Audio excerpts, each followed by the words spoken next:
Hello दोस्तों, मैं मनोज कुमार आपका अपने YouTube channel dear Manoj sir में आपका फिर से एक बार स्वागत करता हूं। आज दोस्तों एक बहुत ही बेहतरीन टॉपिक पे आज हम लोग बात करने वाले हैं। वो टॉपिक है आपका बायोलॉजी। देखिए दोस्तों, आज से हम बायोलॉजी का क्लास जो है आपके लिए हम स्टार्ट कर रहे हैं, जिसमें कि हम लोग पढ़ने वाले हैं बहुत ही डिटेल्स में बायोलॉजी को, बहुत ही बेसिकली कंसेप्ट के द्वारा और बहुत ही अच्छे हर एक एग्ज़ाम को सिलेबस को देखते हुए उसको स्टार्ट करने वाले हैं। दोस्तों, आप इस वीडियो में सिर्फ बने रहें। आज की इस वीडियो में हम लोग बात करने वाले हैं कि किस अनुसार से बायोलॉजी को पढ़ा जाएगा और इसका सिलेबस क्या होगा। दोस्तों, इससे पहले बोलना चाहेंगे दोस्तों, अभी तक अगर हमारे चैनल पे आप नए हैं तो आप हमारे चैनल को ज़रूर सब्सक्राइब करें और बेल आइकन को भी ज़रूर प्रेस करें। चलिए दोस्तों, चलते हैं टॉपिक की ओर। जैसे कि आज हम लोग पढ़ने वाले हैं दोस्तों बायोलॉजी पढ़ने वाले हैं। तो बायोलॉजी जो होता है दोस्तों, कुछ समझ लेते हैं कि बायोलॉजी होता क्या है। दोस्तों, आप जहाँ पे अभी होंगे या जहाँ से आप ये वीडियो को देख रहे होंगे, उस जगह पे दो प्रकार का एनवायरनमेंट होगा आपके पास। आप ऐसा महसूस कर रहे हैं, वहाँ दो प्रकार का एनवायरनमेंट होगा। पहला, या तो आपके पास जो होगा कोई भी लिविंग जीव होगा। लिविंग यानी कि जिसे आप कहते हैं, आप सजीव बोलते हैं। या तो आपके पास कोई भी नॉन लिविंग जीव होगा जिसे आप निर्जीव बोलते हैं। इसका दो जीव आपके पास हुआ, एक लिविंग हुआ और नॉन लिविंग हुआ। हम लोग लिविंग और नॉन लिविंग ही इस दोनों बायोलॉजी में पढ़ते हैं। देखिए, लिविंग जीव जो होता है जो कि सांस श्वसन क्रिया कर सकता है, चल फिर सकता है, उसके बारे में होता है। और नॉन लिविंग लिंग जो होता है, जो कि ये सब नहीं करता है, उसको नॉन लिविंग जीव कहते हैं। एक चीज़ और भी समझिए दोस्तों कि अगर हम लिविंग जीव कहते हैं तो लिविंग जीव में हम लोग किसके बारे में पढ़ेंगे? हम लोग लिविंग जीव जो पढ़ेंगे, ये सेल के बारे में हम लोग पढ़ेंगे। सेल यानी कि हम लोग पढ़ेंगे कोशिका के बारे में, कि कोशिका के बारे में हम लोग बनेंगे। कोशिका क्या चीज़ से मिलकर बना हुआ है, इसके बारे में पढ़ेंगे। और नॉन लिविंग जीव के बारे में जो होता है नॉन लिविंग, इसके बारे में हम लोग पढ़ते हैं एटम के बारे में। एटम यानी कि परमाणु के बारे में, तो परमाणु के बारे में। तो ये जो लिविंग जीव जो होता है दोस्तों, तो लिविंग जीव में हम लोग पढ़ते हैं क्या, बायोलॉजी जो होता है इसी में होता है। और नॉन लिविंग जीव में आपका आ जाता है फिजिक्स और केमिस्ट्री आ जाता है। नॉन लिविंग जीव में क्या आएगा, यानी कि एटम के बारे में क्या पढ़ेंगे, फिजिक्स और केमिस्ट्री इसमें आ जाएगा। तो इसे फिजिक्स और केमिस्ट्री का ये सेशन हो जाएगा नॉन लिविंग में। और हम लोग ये पढ़ने वाले हैं कि लिविंग जीव में क्या क्या आता है, सेल कोशिका में क्या आता है। इतना चीज़ हम लोग पढ़ने वाले हैं। अब थोड़ा सा हम समझ लेते हैं कि बायोलॉजी जो होता है, जैसे हम लिखते हैं यहाँ पे बायोलॉजी लिखते हैं, तो इसमें से देखिए, इसमें देख रहे हैं दोस्तों कि बायोलॉजी दो वर्ड से मिलके बना हुआ है, एक बाई और एक लॉजी। बाई मतलब होता है लाइफ और लॉजी मीन्स होता है स्टडी। मतलब जो लाइफ का स्टडी करे, अर्थात जो जीवन का जो अध्ययन होता है, उसी को हम बायोलॉजी कहते हैं। इसमें अगर आपको निकल जाएगा तो बायो मतलब हो गया आपका लाइफ हो गया, और लॉजी मतलब हो गया आपका स्टडी हो गया। अगर इस दोनों को मिलकर ही बन जाएगा क्या, बायोलॉजी बन जाएगा। तो यहाँ बायोलॉजी का आपका परिभाषा आपको समझ में आ गया। जीवन के अध्ययन को ही हम लोग क्या बोलते हैं, बायोलॉजी बोलते हैं दोस्तों। तो इस कारण से आप इसको समझ सकते हैं। अब बायोलॉजी में भी दो पार्ट है, बायोलॉजी में भी अलग अलग पार्ट है, दो पार्ट है। आपने शुरू में देखे कि आप जो है बायोलॉजी में दो चीज़ देखिए, लिविंग और नॉन लिविंग देखिए। लिविंग में आपका सेल का अध्ययन किया जाता है और नॉन लिविंग में एटम बारे में पढ़ा जाता है। और नॉन लिविंग में ही हम लोग पढ़ते हैं क्या, फिजिक्स और केमिस्ट्री के बारे में हम लोग पढ़ते हैं। और बायोलॉजी जो होता है दो वर्ड से मिलकर बना हुआ है, लिविंग और बायो और लॉजी। बायो मतलब हो गया लाइफ और लॉजी मतलब हो गया स्टडी, मतलब लाइफ का ही अध्ययन को हम लोग क्या कहते हैं, बायोलॉजी कहते हैं। और ये बायोलॉजी भी क्या होता है, दो भाग में डिवाइड हो जाता है, जिसको हम लोग कहते हैं दोस्तों, एक भाग को हम लोग कहते हैं जिसे हम लोग कहते हैं जूलॉजी, लॉजी जिसको बोलते हैं, और दूसरे जूलॉजी जिसका हिंदी आपका हो जाएगा आपका जूलॉजी, जिसको आप जो है जंतु विज्ञान कहते हैं। इसमें क्या पढ़ते हैं, इसमें हम किसका अध्ययन करते हैं, इसमें हम लोग करते हैं एनिमल सब का अध्ययन करते हैं। और दूसरा जो हो जाएगा आपका बोटनी हो जाएगा, दूसरा हो जाएगा आपका बोटनी, जिसमें हम लोग अध्ययन करते हैं प्लांट के बारे में अध्ययन करते हैं, प्लांट के बारे में हम लोग अध्ययन करते हैं इस सब में। तो दो प्रकार का हो गया। तो बायोलॉजी आपका दो भाग में डिवाइड हो जाता है, जूलॉजी और बायोलॉजी। जूलॉजी में हम लोग एनिमल का अध्ययन करते हैं और प्लांट में हम लोग, और बोटनी में हम लोग प्लांट में अध्ययन करते हैं। दोस्तों तो हम लोग किस जीव में आते हैं, तो आप लोग को ये तो पता होगा कि हम लोग जो आते हैं जूलॉजी, यानी कि हम लोग एनिमल का जो अध्ययन में आते हैं, ये इस अध्ययन में हम लोग सबसे पहले जूलॉजी को हम लोग पढ़ेंगे। जूलॉजी में हम लोग क्या क्या चीज़, इसका सिलेबस है, क्या सिलेबस है, चलिए इसको देख लेते हैं कि जूलॉजी में जो हम लोग पढ़ने वाले हैं ये कौन कौन सा सिलेबस इसमें है, इसको डिस्कस कर लेते हैं और देखते हैं कि किस अनुसार से इस सिलेबस को हम लोग कंप्लीट करेंगे। सबसे पहले इसका सिलेबस हम लोग देख लेते हैं। सिलेबस के बाद हम लोग हर एक सिलेबस वाइज हर एक पॉइंट को अलग अलग उसका जो होगा हम लोग अध्ययन करेंगे और हम लोग पढ़ेंगे। और इसमें हम लोग आपको पढ़ाने वाले हैं दोस्तों, सबसे पहले जो मेरा सबसे पहला टॉपिक है इसमें, यानी कि कोई भी मानव को, मनुष्य का शरीर जो बना होता है वो सेल का बना होता है। अगर पूछ दे कि सेल किसे कहते हैं इसे, तो मनुष्य का जो भाग होता है, मनुष्य का जो भी भाग होता है सारा क्या होता है, हमारा बॉडी जो होता है छोटे छोटे भागों को बना होता है, छोटे छोटे सेल का बना होता है। इसी को हम सेल का अध्ययन यानी कि स्टडी ऑफ सेल कहा जाता है दोस्तों। तो इसके बारे में पढ़ें। सबसे पहले मेरा टॉपिक क्या हो जाएगा, पहला हो जाएगा आपका सेल, पहला हो जाएगा आपका टॉपिक जो हो जाएगा आपका सेल, यानी कि आपका हो जाएगा कोशिका। कोशिका में हम लोग दोस्तों पढ़ने वाले हैं, कोशिका में हम लोग अध्ययन करने वाले हैं कि हमारा बॉडी जो होता है किस प्रकार के सेल से बना होता है, कितने प्रकार के सेलों का बना होता है, और हमारे शरीर में सेल कैसे उत्पन्न होता है, कैसे बनता है, इसके बारे में पढ़ने वाले हैं। एक चीज़ और दोस्तों, आप लोग जानते होंगे कि पावर हाउस ऑफ सेल किसे कहते हैं, इसके बारे में पढ़ने वाले हैं। पावर हाउस सेल किसे कहते हैं, तो इसको माइटोकॉन्ड्रिया के कहते हैं।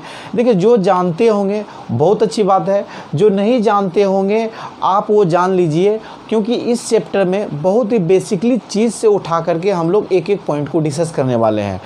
पावर हाउस सेल जिसे आप माइटोकॉन्ड्रिया के कहते हैं, ठीक उसी प्रकार से क्या आप जानते हैं कि हमारे सेल में जो होता है, हमारे सेल में ट्रॉफिक सेल के नाम से किसे कहा जाता है, ट्रॉफिक ऑफ सेल किसे कहते हैं, ये आपको अगर पता होगा तो अच्छी बात है, नहीं पता है तो हम बता देते हैं। ट्रॉफिक ऑफ सेल जो होता है वो हमारे शरीर में एक ग्लैंड होता है, एक सेल होता है जिसको आप गोल्जी बॉडी बोलते हैं, गोल्जी बॉडी बोलते हैं, वही उसी को हम ट्रॉफिक ऑफ सेल कहते हैं। तो इसके बारे में हम लोग सेल चैप्टर में पढ़ेंगे।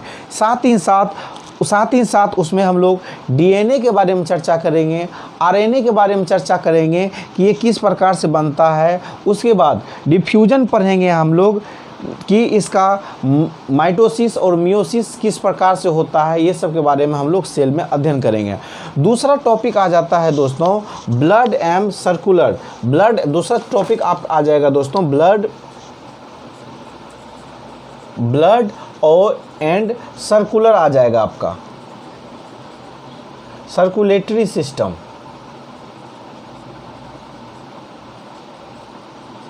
ब्लड एंड सर्कुलेटरी सिस्टम आ जाएगा। इसका हिंदी हो जाएगा दोस्तों ब्लड यानी कि रुधिर और परिसंचरण तंत्र।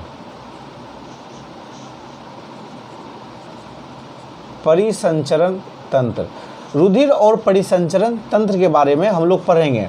रुधिर में हम लोग पढ़ेंगे कि ब्लड कितने ग्रुप का होता है, किस ग्रुप का ब्लड सभी आदमी को दिया जा सकता है, कौन सा ब्लड ग्रुप किस आदमी को नहीं दिया जाता है, माता पिता का अगर ब्लड ये ग्रुप है तो उसके संतान का ब्लड ग्रुप क्या हो सकता है, इसके बारे में हम लोग पढ़ेंगे। साथ ही साथ हमारा जो हार्ट जो होता है किस प्रकार ब्लड का पंपिंग का काम करता है, इसके बारे में पढ़ेंगे। उसके बाद ब्लड कितने ग्रुप में बढ़ जाता है, इसके बारे में पढ़ेंगे। खून का थक्का क्यों बनता है, इसके बारे में हम लोग पढ़ने वाले हैं इस चैप्टर में। तो चैप्टर काफ़ी ही इंटरेस्टिंग होगा। अभी हम सिर्फ इसका सिलेबस देख रहे हैं और हम लोग बता रहे हैं कि बेसिक से क्या क्या चीज़ पढ़ने वाले हैं, ये इस पे डिस्कस कर रहे हैं दोस्तों। तो आप वीडियो को ध्यान से देखिए और ज़्यादा से ज़्यादा अपने दोस्तों के बीच भी शेयर कीजिए, ताकि इस क्लास के बाद जो हम लोग का क्लास होने वाला है वो मिस नहीं किए और ये करें, क्योंकि इस क्लास में बहुत ही बेसिकली तरीक़ा से हम लोग पढ़ने वाले। एक चीज़ और बता दें दोस्तों कि ये जो हम लोग पढ़ रहे हैं सिलेबस, ये किस किस एग्ज़ाम के लिए आपको किस किस एग्ज़ाम के लिए इम्पोर्टेंट है, तो आपको थोड़ा सा इसमें बता देते हैं। अगर आप कोई भी एसएससी का अगर तैयारी कर रहे हैं, या आप एसएससी में अगर मान के चलिए आप कोई सीपीओ का तैयारी कर रहे हैं, या सीजीएल का तैयारी कर रहे हैं, या सीएचएसएल का तैयारी कर रहे हैं, या एमटीएस का तैयारी कर रहे हैं, तो उसके लिए ये वीडियो ये टॉपिक बहुत ही हेल्पफुल होगा, क्योंकि ये सभी में जो होता है बायोलॉजी से क्वेश्चन बहुत पूछा जाता है और बेसिकली कंसेप्ट क्लियर होने के बाद ही आप इसको बना पाएंगे। उसके बाद अगर आप कोई रेलवे का तैयारी कर रहे हैं, या आप रेलवे का तैयारी कर रहे हैं, रेलवे में आकर मान के चलिए कि आप एनटीपीसी का तैयारी कर रहे हैं या ग्रुप डी का तैयारी कर रहे हैं, तो उसके लिए भी ये बहुत ही इम्पोर्टेंट वीडियो होता है दोस्तों। सभी एग्ज़ाम में मैक्सिमम एग्ज़ाम में बायोलॉजी का क्वेश्चन पूछा जाता है। सिर्फ बैंक वाले एग्ज़ाम में जो होता है बायोलॉजी का क्वेश्चन कुछ कम पूछा जाता है, नहीं के बराबर पूछा जाता है, लेकिन और भी जितना कंपटीशन होता है सभी में बायोलॉजी का क्वेश्चन बहुत सारा देखने के लिए मिलता है। मेरा दावा है दोस्तों, अगर हम लोग 10 से 15 दिन में सारा चैप्टर को ख़त्म कर देंगे।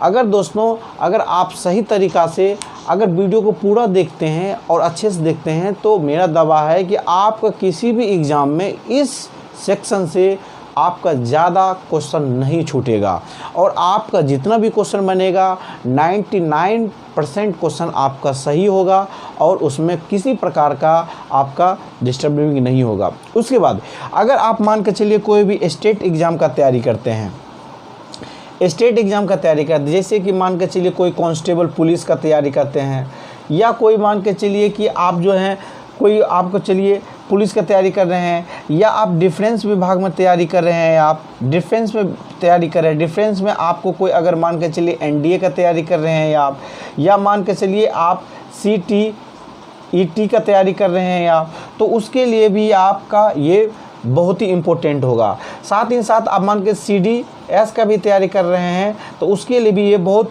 इम्पोर्टेंट होगा। साथ ही साथ अगर यूपीएससी का अगर आप लोग तैयारी कर रहे हैं, तो उसके लिए भी ये बहुत ही इम्पोर्टेंट होगा। यूपीएससी में आप अगर बायोलॉजी यहाँ से पढ़ते हैं तो आपका बेसिकली बहुत कंप्लीट हो जाएगा दोस्तों। इस कारण दोस्तों ध्यान से देखें वीडियो को, क्योंकि ये वीडियो बहुत ही इम्पोर्टेंट और बहुत ही आप लोगों के लिए यूजफुल होगा और हेल्पफुल होगा। उसके बाद चलते हैं नेक्स्ट टॉपिक की ओर, बात करते हैं नेक्स्ट टॉपिक क्या होगा इसमें। नेक्स्ट टॉपिक जो हम लोग दोस्तों पढ़ने वाले हैं वो पढ़ने वाले हैं आपका ब्रेन एंड नर्वस सिस्टम। हम लोग पढ़ने वाले हैं इसमें brain and nervous system.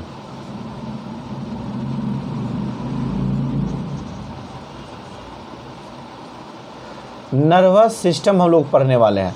Brain का हिंदी जो होता है मस्तिष्क होता है, जैसे कि आप जानते हैं मस्तिष्क होता है, और नर्वस सिस्टम का हिंदी जो होता है तंत्रिका तंत्र होता है, तंत्रिका तंत्र।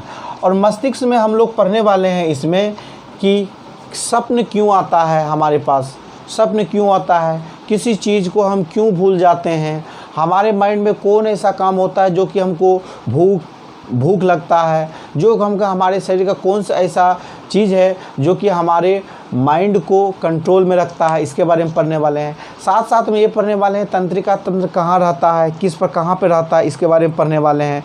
इसके बाद नर्वस सिस्टम जो होता है, न्यूरॉन्स कितने तरह का होता है, इसके बारे में इस चैप्टर में हम लोग चर्चा करेंगे। इसके बाद दोस्तों नेक्स्ट जो हमारा टॉपिक होगा वो टॉपिक आपका हो जाएगा ग्लैंड एंड आपको हो जाएगा हार्मोन्स हो जाएगा। ग्लैंड एंड हार्मोन्स आपका ये टॉपिक हो जाएगा, जिसका हिंदी आपको जानते होंगे, जो कि बहुत ही इम्पोर्टेंट ये टॉपिक होगा क्योंकि ये इस टॉपिक से मैक्सिमम क्वेश्चन पूछता है।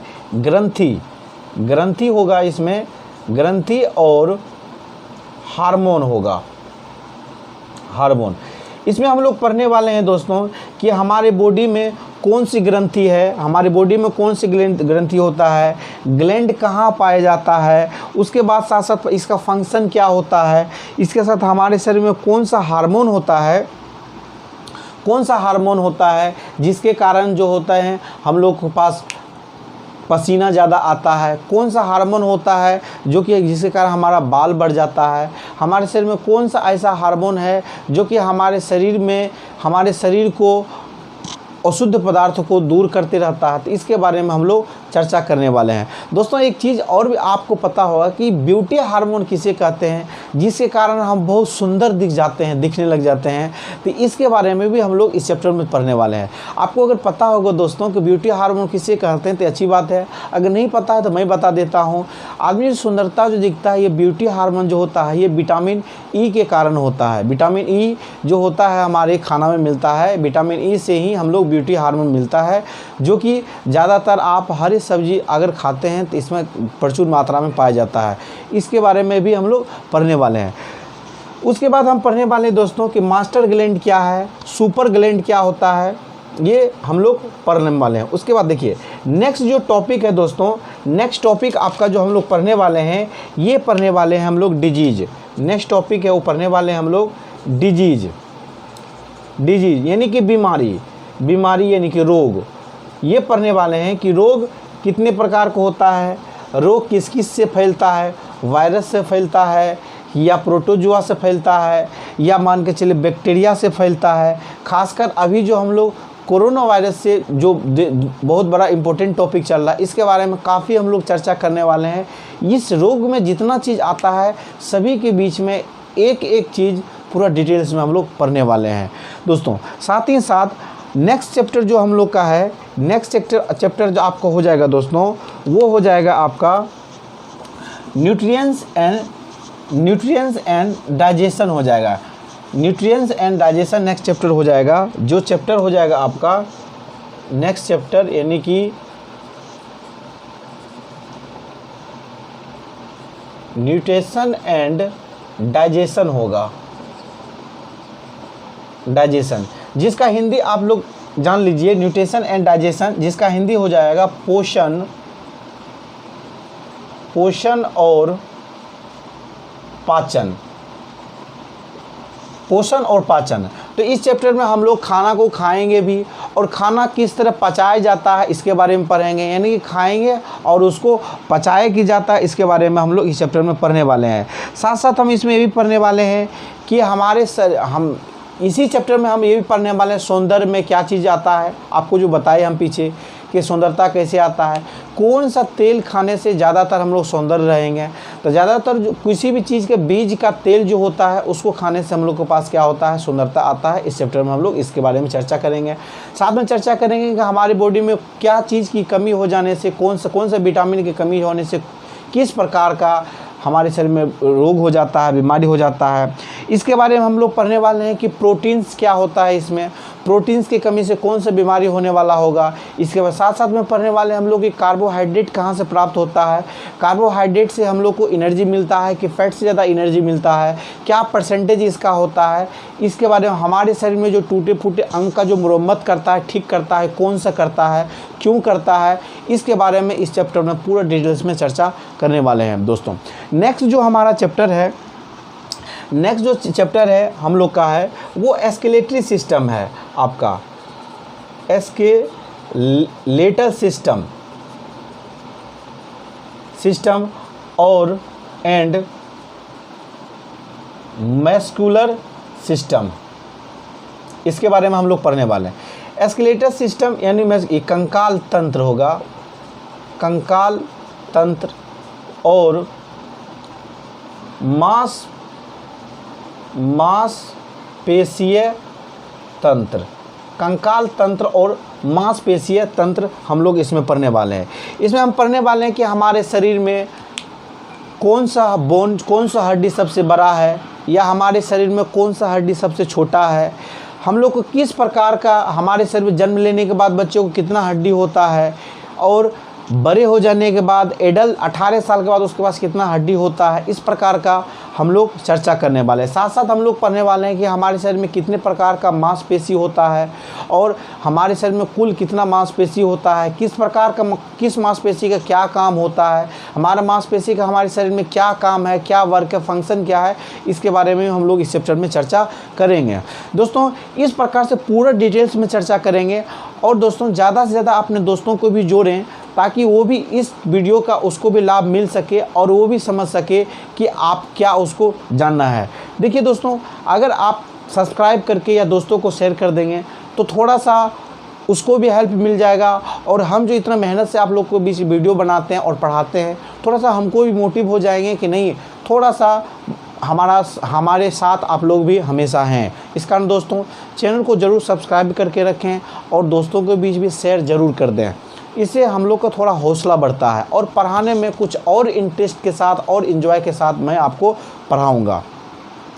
साथ ही साथ दोस्तों नेक्स्ट जो हमारा जो टॉपिक होगा, ये टॉपिक होगा आपका रिस्पिरेटरी सिस्टम। ये टॉपिक होगा आपको reproduction in human reproduction and human, यानी कि मानव में जनन कैसे होता है, मानव में जनन, इसके बारे में हम लोग पढ़ने वाले हैं कि मानव में जनन कैसे होगा, मेल या फीमेल में किस प्रकार का गैमेट्स बनता है, किस प्रकार का किस प्रकार जनन होता है, उसका पूरा फिगर सहित हम लोग समझेंगे। उसमें पूरा फिगर सहित समझाएंगे आपको कि किस प्रकार से गैमेट्स जो होता है मादा जनन या नर जनन से निकलता है और दोनों फ्यूजन करता है, किस प्रकार से जो होता है किसी को कितना दिन के अंदर जो होती माँ गर्भ धारण करती है, और किस प्रकार से शिशु अंदर में अपना पोषण करता है, इसके बारे में हम लोग चर्चा करेंगे। साथ साथ दोस्तों नेक्स्ट जो हम लोग का टॉपिक होगा, ये होगा आपको respiratory system, respiration and एक्सरेशन। Respiration and एक्सरेशन पढ़ने वाले हैं, जिसका हिंदी हो जाएगा आपका श्वसन तथा मूत्रासर्जन। श्वसन तथा मूत्रासर्जन हो जाएगा। श्वसन मतलब कि हम लोग सांस जो लेते हैं, श्वसन क्रिया में किस प्रकार का सांस लेते हैं, कैसे सांस लेते हैं, जो जिसमें हमको कौन सा भाग उसमें मदद करता है, तो ग्लैंड मदद करता है, और हमारे शरीर से जो अवांछनीय पदार्थ होता है उसको कौन बाहर निकालता है, तो हमारा जो होता है, ठीक है, किडनी। इसके बारे में हम लोग पढ़ेंगे कि ये निकालता है, और शुद्ध पदार्थ को किस प्रकार, उसमें कितना यूरिया की मात्रा कितना रहता है, इसके बारे में पढ़ेंगे कि हमारे अगर ब्लड अगर मान के चलिए श्वसन क्रिया अगर हमारा रुक जाता है तो हमारे शरीर का कौन सा भाग जो होता है उसको प्रोटेक्ट करता रहता है। इसके बारे में इस चैप्टर में हम लोग चर्चा करने वाले हैं दोस्तों। नेक्स्ट जो हमारा टॉपिक है, नेक्स्ट टॉपिक आपका हो जाएगा ग्लैंड हो जाएगा। नेक्स्ट टॉपिक जो आपका हो जाएगा जेनेटिक्स हो जाएगा, जो कि आनुवांशिकी है। नेक्स्ट जो टॉपिक हो जाएगा दोस्तों वो हो जाएगा आपका जेनेटिक्स।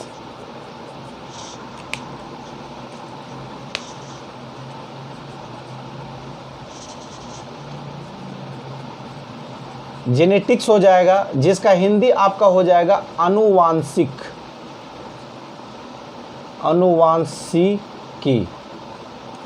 आनुवांशिकी जिसका हिंदी हो जाएगा। और आनुवांशिकी में हम लोग पढ़ने वाले हैं दोस्तों कि मेंडल का नियम क्या है, मेंडल के नियम के बारे में चर्चा करने वाले हैं। साथ साथ ये भी जानने वाले हैं कि जीन क्या होता है। इसके साथ साथ ये भी जानने वाले हैं कि मेंडल ने किस पे ज़्यादा प्रयोग किया था और किस प्रकार से संभावना बताया था कि लड़का होगा या लड़की होगा, कितना 100% है सक्षम है कि कोई क्लियर क्यों कैसे बता देता है कि इसको लड़का ही होने वाला है या लड़की होने वाला है। इस बात पे भी हम लोग इस चैप्टर में चर्चा करेंगे। नेक्स्ट जो चैप्टर है दोस्तों वो आपको हम लोग जो कि इम्पोर्टेंट है वो हम लोग पढ़ने वाले हैं आपका बायोटेक्नोलॉजी।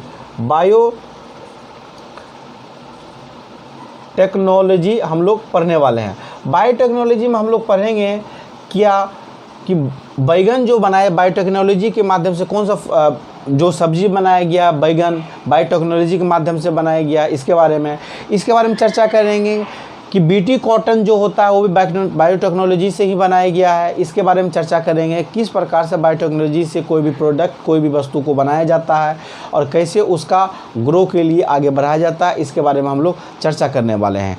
साथ साथ नेक्स्ट जो चैप्टर है हम लोग पढ़ने वाले हैं वो क्लासिफिकेशन पढ़ने वाले हैं हम लोग हैं।